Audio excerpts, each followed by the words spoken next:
முதியோர் தினம் உலகம் முழுவதும் இன்று கொண்டாடப்படுகிறது. இந்த நிலையில் தள்ளாடும் வயதிலும் தனது வேலைகளை தானே செய்து கொள்ளும் ஓர் மூதாட்டியின் வாழ்க்கை பயணம் குறித்து இப்போது பார்க்கலாம். வீதியில் சுத்தம் செய்து கொண்டிருக்கும் கோவிந்தம்மாள் என்ற இந்த மூதாட்டியின் வயது 110. பெரம்பலூர் துரைமங்கலம் பகுதியில் வசித்து வரும் இவர் தள்ளாடும் வயதிலும் சுறுசுறுப்புடன் வீட்டு வேலைகளை செய்கிறார். பல தடைகளை தாண்டி தனது 6 குழந்தைகளை வளர்த்து ஆளாக்கிய மூதாட்டி கோவிந்தம்மாள் 5 தலைமுறைகள் கடந்தும் தனது குடும்பத்தின் ஆலமரமாய் இன்றும் இருக்கிறார்.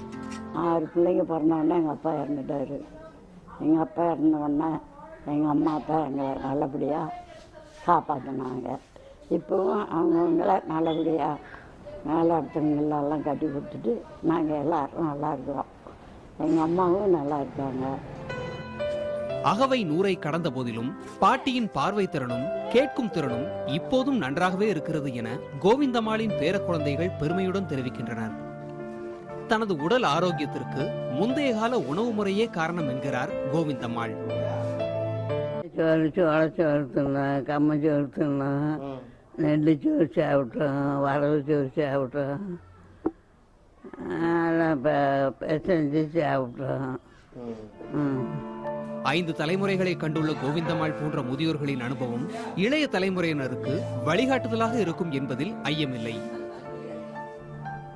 உணவு பழக்க வழக்கங்களை சரியாக அமைத்துக் கொண்டால் நூற்றாண்டையும் கடந்து வாழலாம் என்பதுதான் இந்த மூதாட்டி நமக்கு சொல்லும் பாடமாக இருக்கிறது. புதிய தலைமுறைக்காக ஒளிப்பதிவாளர் ஜீவாவுடன் பெரம்பலூரிலிருந்து துரைசாமி. அடுத்து வர இருப்பது சிக்கனம், சேமிப்பு, செல்வம்.